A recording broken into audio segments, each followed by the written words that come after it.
Salut à tous et à toutes les amis, bienvenue sur l'atelier d'Adrien. Aujourd'hui, unboxing et test de la ponceuse à bande Parkside PBS 900 C3. C'est une ponceuse à bande de 900 watts qui a la possibilité d'être positionnée en mode stationnaire. C'est une machine Parkside, donc elle est garantie 3 ans et vous la trouvez au prix de 44,99 €. Ce qui est clairement un prix très intéressant pour une ponceuse à bande. Elle prend des bandes de 75 sur 533 mm et elle a un câble de 4 mètres de long. Donc on va ouvrir ça et on va essayer tout ça. Sur le côté, on a le petit livret d'utilisation. Hop. Voilà le bébé qui est fourni avec une seule bande. Donc si vous en voulez plus, il faudra en acheter. Malheureusement, quand j'ai acheté la ponceuse, il n'y en avait plus en magasin. Donc il va falloir que j'en prenne ailleurs.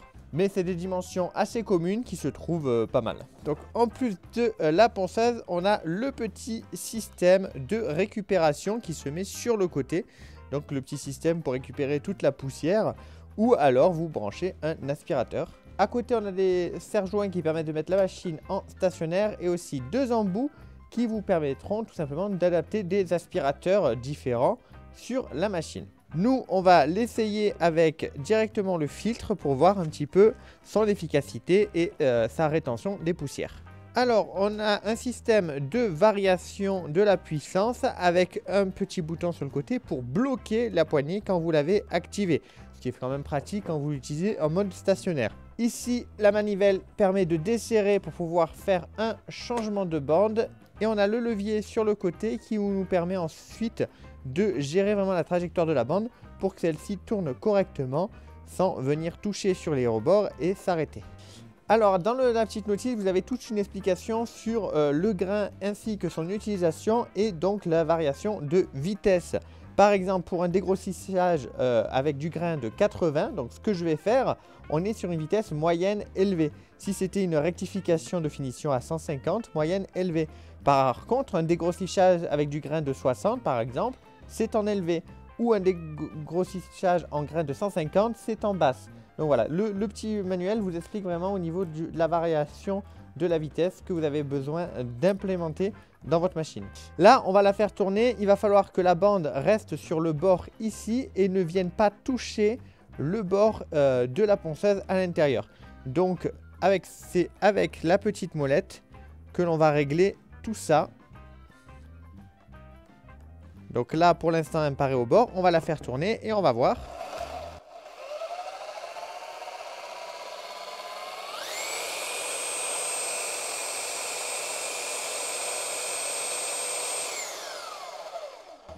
Écoutez, elle m'a l'air pas mal, elle m'a l'air bien réglée, donc ça, pas de problème. Alors là, pour l'expérience, je ne vais pas mettre de masque pour tout simplement voir un petit peu la poussière. Et je vais vite le voir s'il y a de la poussière qui est dans l'air sans masque. Je le verrai beaucoup plus facilement. Je vais la respirer surtout un petit peu. Donc, juste pour tester un petit peu le système d'aspiration interne qui envoie ça normalement à l'intérieur de la filtration. Et on va voir ce que ça donne. Du coup, on va dégrossir vite fait cette petite planche pour voir ça.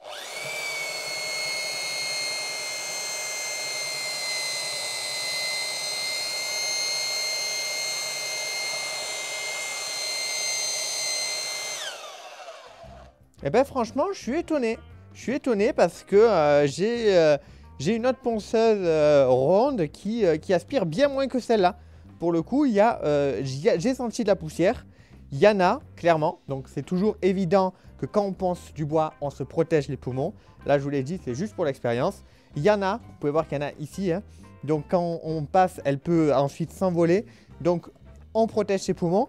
Mais je suis quand même agréablement surpris par la puissance du système d'aspiration qui renvoie donc les copeaux à l'intérieur. La différence entre la zone non poncée et la zone poncée, franchement, elle fait vraiment le travail. Elle n'a pas l'air de forcer énormément.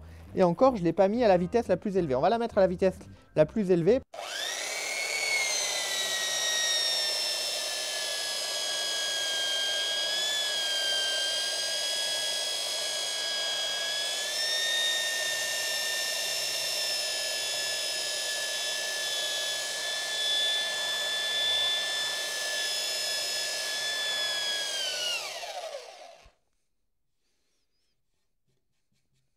Franchement, elle force pas vraiment, elle force vraiment pas trop. Donc je suis agréablement surpris pour le coup par la puissance de la machine. Toujours, comme je vous l'ai dit, elle fait les copeaux. Donc maintenant, on va commencer à se protéger un peu les poumons. Hein. Le test est fait. Et au niveau du bruit, bon, elle en fait quand même. Donc moi, ce que je conseille toujours, c'est tout de même de se protéger les oreilles. Parce que même si on se dit, bon, ça va, c'est supportable, oui. Mais si on l'utilise régulièrement, constamment, bon, ben, Louis, ça s'abîme avec le temps. Ça s'abîme pas d'un coup, à moins d'avoir vraiment une puissance énorme. Ça s'abîme pas d'un coup, donc oui, même si le bruit ne pourrait ne pas être vraiment gênant, vaut mieux se protéger les tympans. Comme on dit, safety first, donc la sécurité d'abord. Du coup, maintenant, on va l'essayer en stationnaire, donc en mettant un serre-joint ici et un autre ici, et en la fixant sur la table. Donc, on la retourne. Ok, on va essayer comme ça. Donc l'avantage de pouvoir la poser en stationnaire, c'est de pouvoir travailler directement les ustensiles en bois. Donc par exemple, si on veut faire un cône ou si on veut poncer quelque chose de rond, là, ce genre de machine est très utile. J'appuie et ensuite j'active la sécurité sur le côté pour la garder allumée. Précision en mode inversé, la vitesse est aussi inversée. C'est-à-dire qu'il faut aller vers le plus petit pour augmenter la vitesse. Au maximum, elle tourne au minimum. Là, elle est au maximum.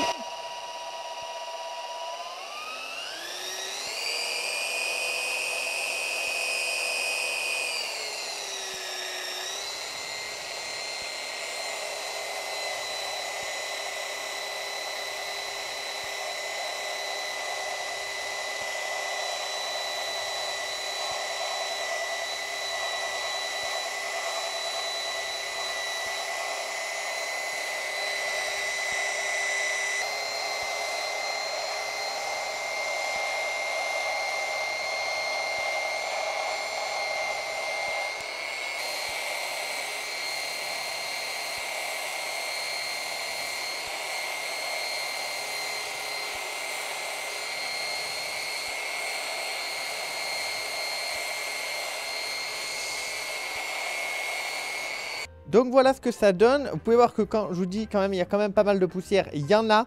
Donc après, évidemment, la poussière dépendra du système d'aspiration que vous allez y installer et de sa puissance. Mais pour le coup, je suis vraiment agréablement surpris par la machine. Elle fait vraiment le travail. Là, on est prêt à aller chasser, si on veut, le bison. Petite précision que je n'ai pas dit, par contre, quand vous utilisez la machine en mode stationnaire, donc comme ça, il est important de mettre des lunettes de protection parce que évidemment vous travaillez en surface, donc vous pouvez avoir des copeaux, de la poussière qui remonte vers le haut. Même si vous avez un masque de protection, dans les yeux, ça peut piquer un peu. Donc pensez à mettre des protections sur vos yeux quand vous utilisez la machine en mode stationnaire. Donc là, on a de la sueur, c'est pas parce qu'elle est passée à travers les systèmes de filtration, c'est tout simplement parce qu'on l'a utilisé en mode stationnaire, donc il y a eu de la sueur qui est tombée un petit peu partout. Mais on peut ouvrir la petite boîte ici. J'ai peur de forcer un peu trop et de faire sauter la sueur partout. Il vaut mieux y aller un peu plus doucement que trop fort. Surtout que mine de rien, avec le peu de ponçage qu'on a fait, comme je vous l'ai dit, ça a quand même aspiré pas mal. Hein. On a tout ça en moins qui était donc dans l'air, donc c'est quand même pas mal. Du coup, que penser de cette machine à bande? Franchement, j'en suis très content. Pour le prix, on est sur quelque chose de vraiment raisonnable. En plus, on a une garantie de 3 ans. De toute façon, souvent Parkside, mine de rien, c'est pas de la qualité professionnelle, mais on est quand même sur la qualité correcte avec des prix bien plus bas que justement les premiers de gamme de certains magasins et avec une garantie bien plus longue. Après, je vous avoue n'avoir jamais eu besoin de faire appel à une garantie de Parkside à part la première garantie donc qui dure pendant 1 mois, qui se fait directement en magasin. Je n'ai jamais eu besoin de faire appel directement au constructeur Parkside, donc je ne sais pas derrière le service garantie comment ça se passe et si ça se passe vraiment bien. Mine de rien, je commence à être quand même pas mal équipé en machine. Il va falloir commencer vraiment à faire un petit établi un peu plus sympa, mais ça sera pour prochainement. Je tiens à remercier les gens qui m'ont soutenu sur Tipeee. Vous pouvez le faire également en description. N'hésitez pas à partager ou commenter la vidéo. Je vous dis à très vite pour un nouveau contenu. Bye bye tout le monde.